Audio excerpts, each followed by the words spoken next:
Hello दोस्तों, आप लोगों का स्वागत है हमारे यूट्यूब चैनल रावल कॉन्सेप्ट में। दोस्तों, जैसा कि हमारा पता है आप सभी को कि हमारा भाषण काल पूरा का पूरा समाप्त हो चुका है। आज जो है हम टेस्ट सीरीज लगाएंगे, ठीक है। तो आज हम 36 क्वेश्चन को अटेम्प्ट करेंगे, उसके बाद बाकी के जितने भी क्वेश्चन रहते हैं उनको करेंगे। और आने वाली वीडियो में जो कुछ फैक्चुअल चीज़ें कुछ जो रह जाती हैं रिमेन, उन पर भी डिस्कशन करेंगे। उसके बाद हमारा भाषण काल पीजीटी के हिसाब से कहो या फिर पीसीएस हो या आईएएस हो, सभी के हिसाब से बहुत ही अच्छी तरीके से हो जाएगा, ठीक है। साथ में मेरे टेलीग्राम चैनल को ज्वाइन कर लें, जिससे कि भाषण काल वगैरह जो भी हमने काल पढ़े हैं, सबसे रिलेटेड जो भी स्थल हैं, ठीक है, उनको मैं नक्शे में दर्शा दूंगा, वो आपको वहाँ पर मिल जाएगा, ठीक है। तो इसलिए आप मेरा टेलीग्राम जो चैनल है रावल कॉन्सेप्ट ऑफिशियल, उसको जरूर ज्वाइन कर लें, ठीक है। तो आज हम अपना पहला क्वेश्चन पढ़ते हैं। सभी को देखो ये क्वेश्चन मैंने पढ़ा रखा है, सबको सारा का सारा पढ़ाया हुआ है। जो नहीं होगा वो इसमें एक दो क्वेश्चन होगा तो वो कवर हो जाएगा, ठीक है।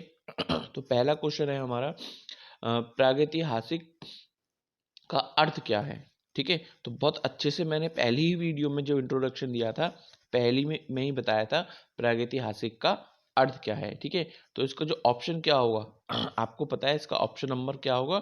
इसका ऑप्शन होगा डी, ठीक है। इसका ऑप्शन क्या होगा? ऑप्शन होगा इसका डी। दूसरा देखते हैं, मानव को आग की जानकारी कब हुई? मानव को आग की जानकारी कब हुई?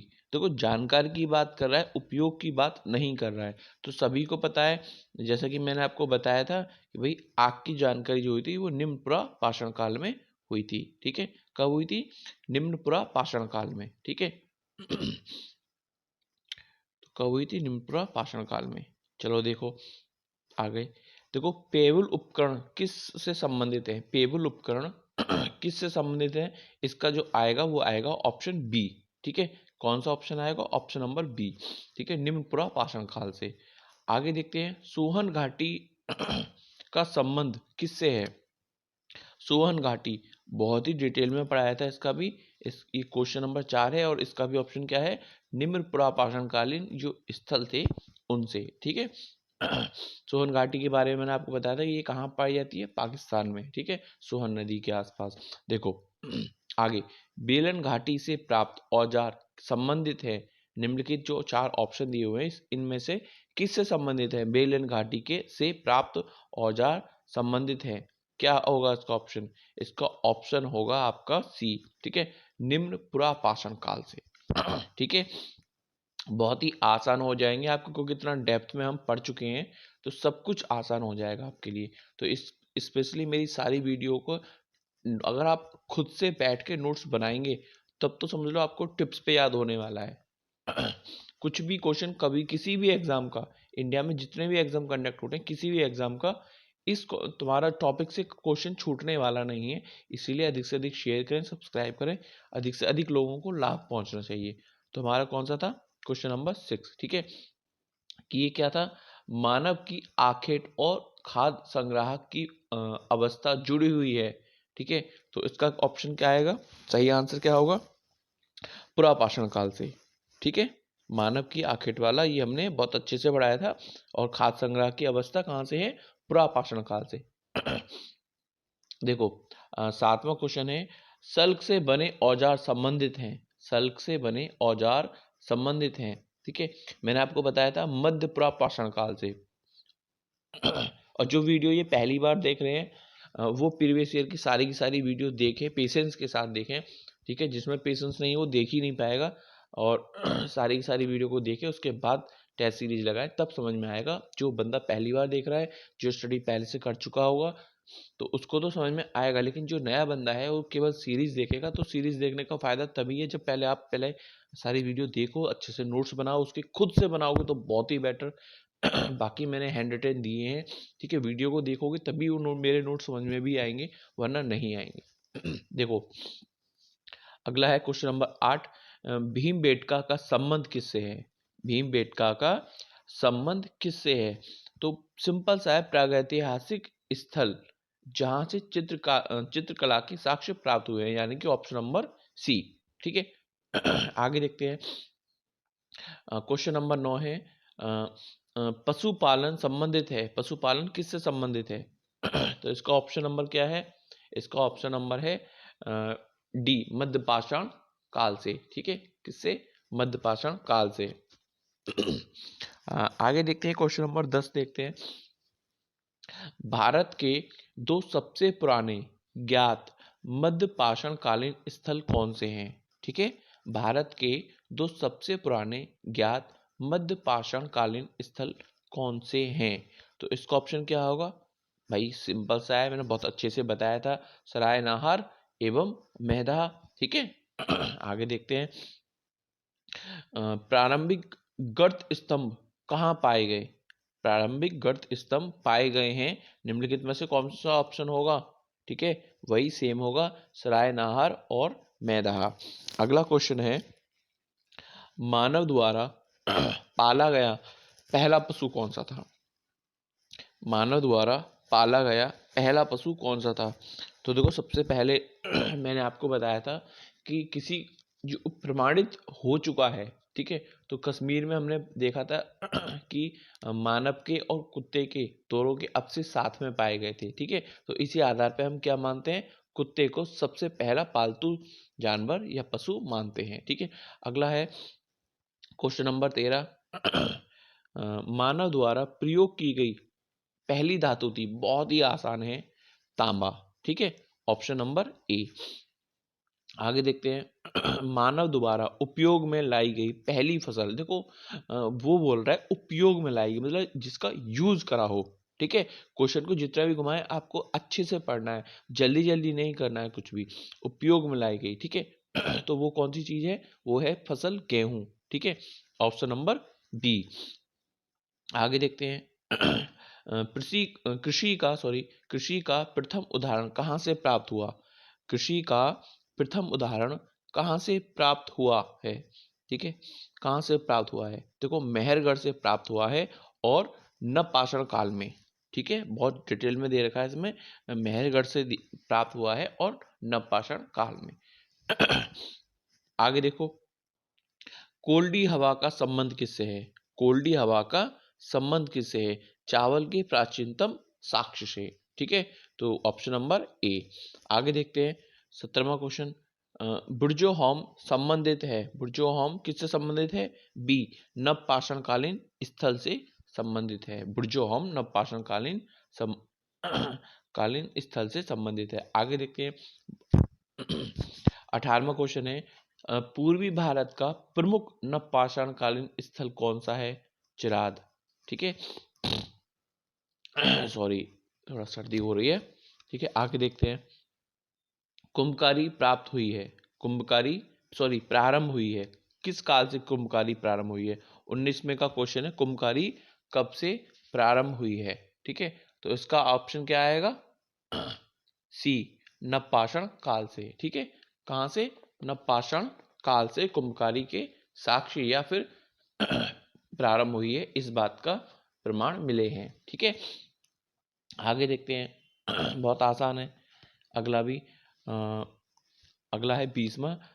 ताम्रवती के नाम से क्या प्रसिद्ध है? ताम्रवती के नाम से क्या प्रसिद्ध है? मैंने बहुत अच्छे से कराया था, आहार संस्कृति। ठीक है, आहार संस्कृति ताम्रवती के नाम से प्रसिद्ध है। आगे देखते हैं 21वां क्वेश्चन।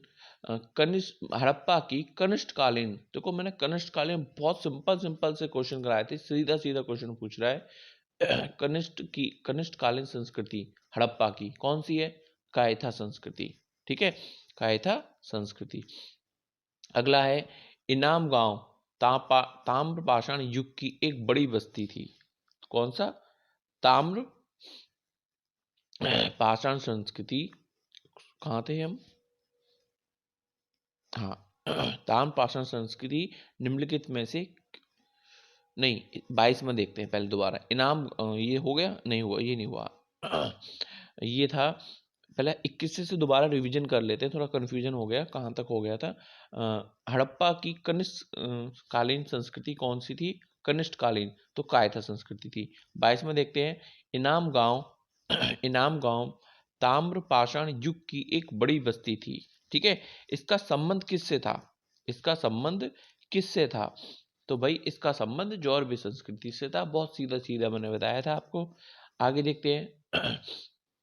देखो अभी पीसीएस वगैरह, अगर जो बच्चा इस बार पीसीएस या आईएएस की तैयारी कर रहा है, सीधा सीधा क्वेश्चन, एक भी क्वेश्चन यहाँ से छूटेगा नहीं।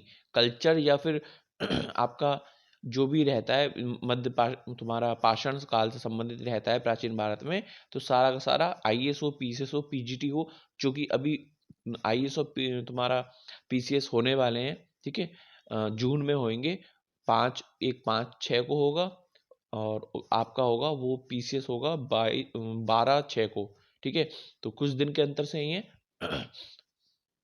तो अच्छे से तैयारी कर लो, कुछ भी ऊपर नीचे नहीं होगा, सब कुछ यहीं से कवर हो जाएगा। आगे देखते हैं। ठीक है, जॉर्वे संस्कृति हो गया। 23वां देखते हैं। ताम्र पाषाण संस्कृतियों में से, ताम्र पाषाण संस्कृतियों में निम्न में से किस संस्कृति के पत्थर के औजार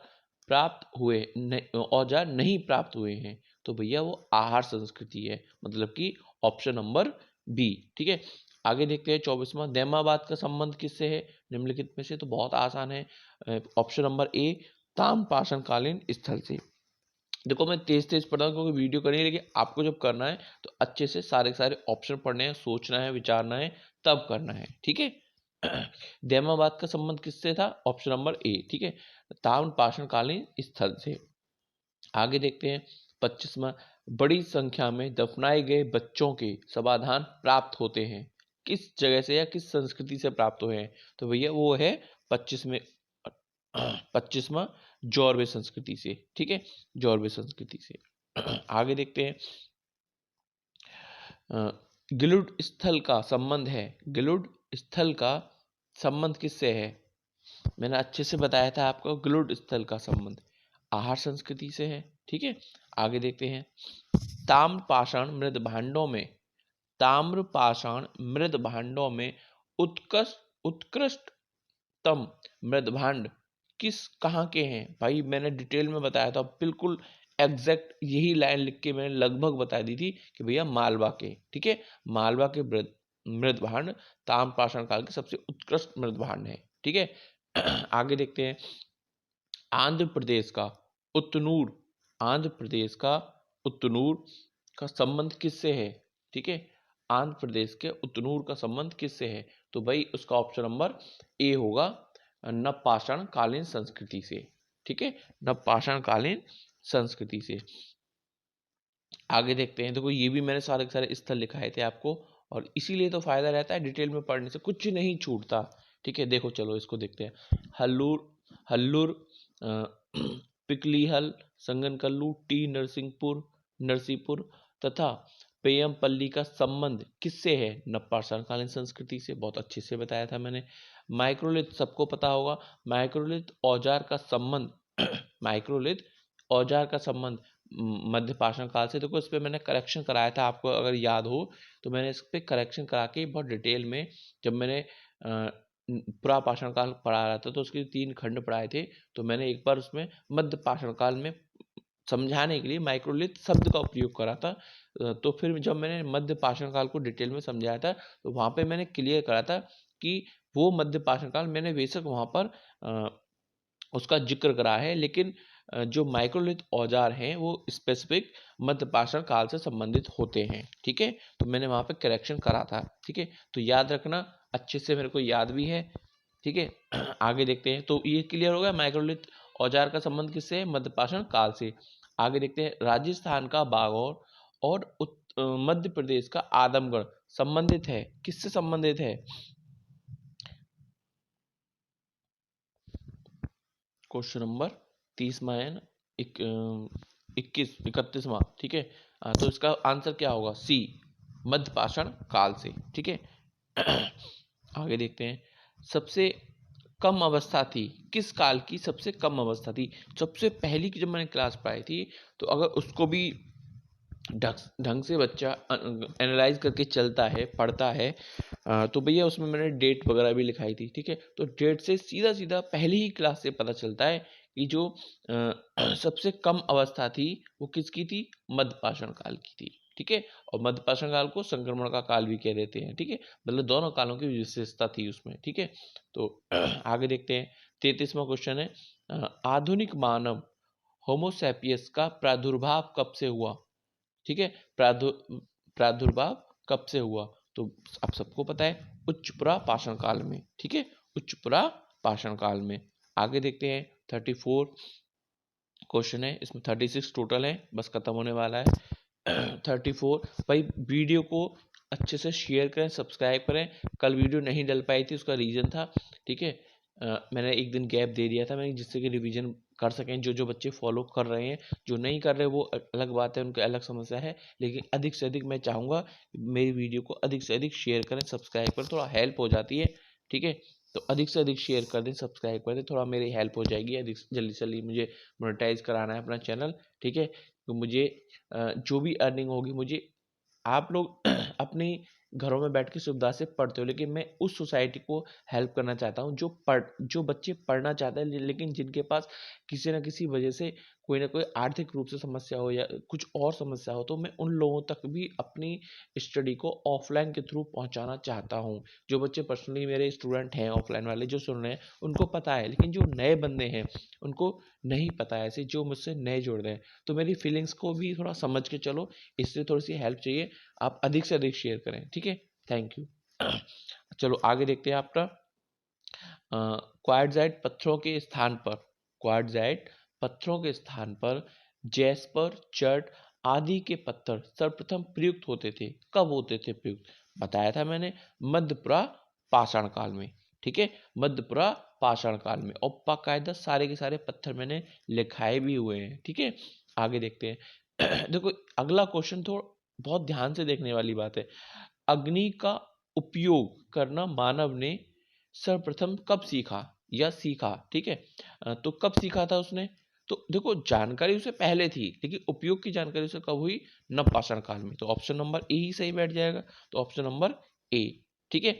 ऑप्शन नंबर ए, अग्नि का उपयोग करना मानव ने नवपाषाण काल में सीखा। ये हमारा लास्ट क्वेश्चन है, अगली पार्ट में सारा कुछ कवर कर देंगे, ठीक है। तो आज का हमारा लास्ट क्वेश्चन है, देखो, हस्त कुठार, विदारणी तथा खंडक, जिसे हम गड़सा बोल देते हैं, उपकरण प्रयुक्त होते हैं।